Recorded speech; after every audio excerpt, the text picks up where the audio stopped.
ආයුබෝවන්. අද අපි අවධානය යොමු කරන්නේ ශතවර්ෂ 800කටත් වඩා කාලයක් ඝන කැලෑවට යට වෙලා මිනිස්සුන්ට සම්පූර්ණයෙන් වගේ අමතක වෙලා ගියපු මහා පුදබිමක් ගැන. මේක නිකම්ම නටබුන් ගොඩක් නෙවෙයි. බුදුරජාණන් වහන්සේගේ අතිශය පූජනීය දකුණු දළදා වහන්සේ වැඩ සිටින තැනක්. අපි කතා කරන්නේ පොළොන්නරුවේ සෝමාවතී චෛත්‍ය රාජානන්දන් ගැන. හරියටම. මේකදී අපි අපේ මූලාශ්‍ර පාවිච්චි කරලා බලමු කොහොමද මේ පුදබිම පටන් ගත්තේ? මොකද්ද මේකේ සැඟවුණු වැදගත්කම සහ කොහොමද මේක සියවස් ගානකට පස්සේ ආයමත් මතුණේ කියලා. හොඳයි එහෙනම්. අපි කතාවේ මුලටම යමු. මූලාශ්‍රවල තියෙන විදියට මේක පටන් ගන්නේ ක්‍රිස්තු පූර්ව දෙවැනි සියවසේ. ඔව්. රුහුණේ කාවන්තිස්ස රජතුමාගේ නංගී සෝමාවතී දේවිය එයාගේ මහත්යා වුණු ගිරිඅබය කුමාරයා එක්ක මහවැලි ගඟ ළඟ සෝමපුර කියලා අලුත් රාජධානියක් හදාගන්නවා. ඔව් ඒ කාලේ ඒ පළාතේ ගල්ලෙන්වල රහතන් වහන්සේලා වැඩ ඉන්නවා කියලා ආරංචි වුණාම සෝමාවතී දේවියට ලොකු වමනාවක් ඇති වෙනවා ඒ අයට වන්දනාමාන කරන්න දාගැබක් හදන්න ඕනේ කියලා. ඒ කියන්නේ ඒ ඉල්ලීම තමයි මේ හැම දෙයකම ආරම්භය. ඒක තමයි ආරම්භය. ඔය ඉල්ලීම නිසා තමයි සෝමාවතී චෛත්‍ය හදන්න වැඩ පටන් ගන්නෙ. හැබැයි මේකේ තියෙන සුවිශේෂීම කාරණේ ඒක නෙවෙයි. නෑ. වැදගත්ම දේ තමයි මෙතන නිදන් කරලා තියෙන්නේ බුදුරජාණන් වහන්සේගේ දකුණු දළදා වහන්සේ වීම. ඉන්න දකුණු දළදා වහන්සේ. ඔව්. දකුණු දළදාව. අපි හැමෝම වගේ දන්නේ මහනුවර දළදා මාලිගාවේ තියෙන වම් දළදා වහන්සේ ගැනනේ. ඒ කියන්නේ මේකට ඊටත් වඩා පරණ කතාවක් තියෙනවද ලංකාව ඇතුලේ. මූලාශ්‍රවලට අනුව බුදුහාමුදුරුවන්ගේ පරිණිර්වාණයෙන් පස්සේ නොබින්න ඉතුරු වුණු දළදා හතරෙන් එකක් තමයි මේ. දළදා හතරෙන් එකක්. ඔව්. කතාව වෙන්නේ මෙහෙමයි. බුදු සිරුර ආදාහනය කරන වෙලාවේ ද්‍රෝණ කියන බමුණා මේ දකුණු දළදාව හොරෙන් ගන්න හදනවා. හැබැයි ඒ වෙලාවෙම එතරට එන ජයසේන කියන නාරජ කෙනෙක් තමන්ගේ රිද්දි බලයෙන් කාටවත් නොපෙනෙන විදිහට ඒක අරගෙන නාගලෝකෙට ගෙනියනවා. නාගලෝකෙට. ඔව් නාගලෝකෙට ගිහින් මැණික් සෑයක තැන්පත් කරලා පුද සත්කාර කරනවා. එතකොට නාගලෝකයේ තිබුණ දළදාව කොහොමද ලංකාවට එන්නේ? ඒකත් පුදුම කතාවක් වෙන්නේ. ඔව් කාලයක් ගියාට පස්සේ කාවන්තිස්ස රජතුමාගේ කාලේ මහාදේව කියලා රහතන් වහන්සේ නමකගේ ගෝලයෙක් වුණු මහින්ද කියලා තෙරුන් වහන්සේ නම. නාගලෝකෙට වැඩම කරලා මේ දළදාව ලංකාවට අරගෙන එනවා. ඒකයි සම්බන්ධය. ඔව් ඊට පස්සේ තමයි ගිරිඅබය රජතුමාවයි සෝමාවතී දේවියයි ඒ දළදාව නිදන් කරලා මේ මහා සෑය හදන්නේ.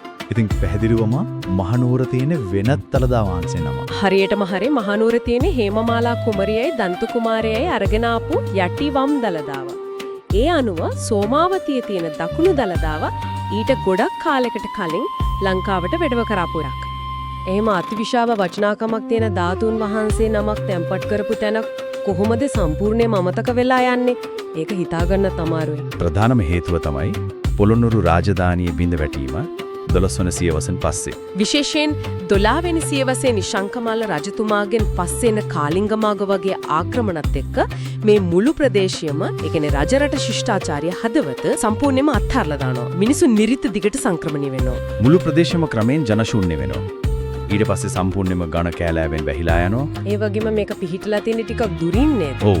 පොළොන්නරුව නගරයෙන් දැන් සතුපොම් 26ක් විතර ඈතින් වනසතුන්ගෙන් පිරුණු කැලෑවක් නේද? ඉතින් මිනිස් ඇසෙන් සම්පූර්ණයෙන්ම වසන් වෙලා තිබුණා. ඉතින් කොහොමද මේක ආයෙත් හොයාගත්තේ? පුරාවිද්‍යා ගවේෂණයකින් වගේ දෙයකින්ද?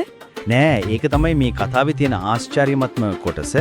මූලාශ්‍රවල කියවෙන්නේ 1947 විතර ප්‍රදේශයේ හිටපු අයටයි නිලධාරීන්ටයි මේ නටබුන් තියෙන දිහාවෙන් අමුතු දේවල් දකින්න ලැබිලා තියෙනවා. අමුතු දේවල් කිව්වේ? එක වාර්තාවක තියෙනවා චෛත්‍ය තිබුණු තැනින් අහසට එළි විහිදුනා කියලා. බුදු රැස්මාලාව වගේ. ඇත්තටම? ඔව්. ඒ වගේම නිශ්ශබ්ද කැලෑව මැදින් මිහිරි සංගීත පිරිත් හඬවල් ඇහුණා කියලත් සඳහන් වෙනවා. මේ සංසිද්ධියෙන් තමයි මිනිසුන්ගේ අවධානය මේ පැත්තට යොමු කරවලා තියෙන්නේ. ඒ කියන්නේ මේක පුරාවිද්‍යාත්මක සොයා ගැනීමකට වඩා ජනප්‍රවාදයක්, ශ්‍රද්ධාව මුල් කරගත් සිදුවීමකට බැඳිලා තියෙන්නේ. හරියටම ඉතිහාසයයි ශ්‍රද්ධාවයි අතර සීමාව බොඳ වෙන තැනක් තමයි මේ. කතා ගැන කියනකොට මේකට තව විකල්ප කතාන්දරක් තියෙනව නේද? ඔව් තියෙනවා. එක මතයකට අනුව මේ විහාරය ඊටත් වඩා පැරණි. මහානාග රජතුමා ප්‍රාචීන නාගාරාමිය කියලා විහාරයක් කරවලා. පස්සේ කාලෙක සෝමාදේවිය සිහි වෙන්න සෝමාවතී කියලා නම් කළා කියන එක. ඕ ඒකටවත් තියෙනවා.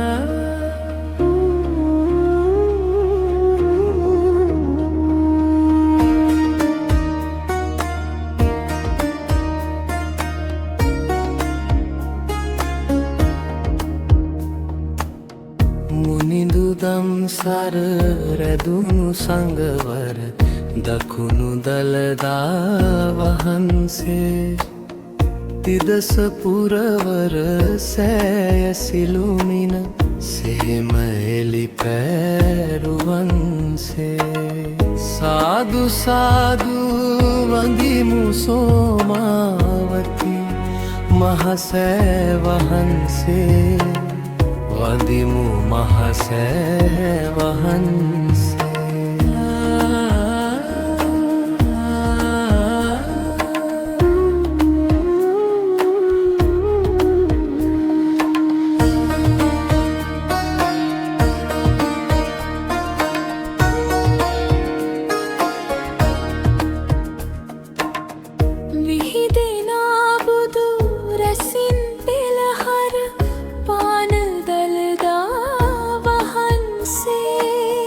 දේවි සෝමානමින් ඉදිකල මාතු මහසෑ වහන්සේ සකල බඹසුර නරම් පුදදන පවරහතුන් වහන්සේ සාදු සාදු වඳිමු සෝමාවති මහසෑ වහන්සේ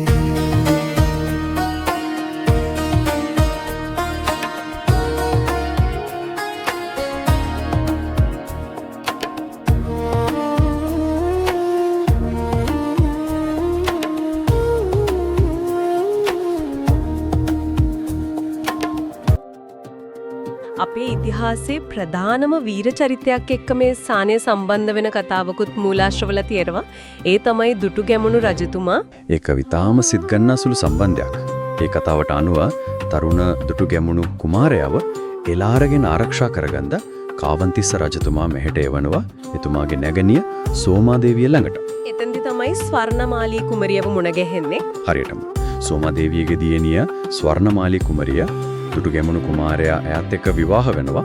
පස්සේ අනුරාධපුරේ රජ වෙලා ඒ කුමරිය සිහිවීම පිණිස තමයි ස්වර්ණමාලී චෛත්‍යය. ඒ කියන්නේ අපි කවුරුත් දන්න රුවන්වැලි සෑය. රුවන්වැලි සෑය ඉදිකලේ කියන ජනප්‍රවාදය තියෙන්නේ. ඒකෙන් මේ දුරස්ත පුදබිම අපේ ජාතික වීර කාව්‍යයේ හදවතටම සම්බන්ධ වෙනවා. ඉතින් මේ ඔක්කොම කෑලි එකට එකතු කරාම අපිට පේනව නේද? සෝමාවතිය කියන්නේ නිකන් නටබුන් වෙච්ච පන්සලක් නෙවෙයි. කොහෙත්ම නෑ. මේක බුදුන් වහන්සේගේ මුල්ම ධාතුන් වහන්සේ නමක් වැඩ ඉන්න සීවස් ගානක් හැංගිලා ඉඳලා ආශ්චර්යමත් විදියට ආයෙත් මතු වුණු ඒ වගේම කතා ගොඩකින් පෝෂණය වුණු හරිම සුවිශේෂී තැනක්.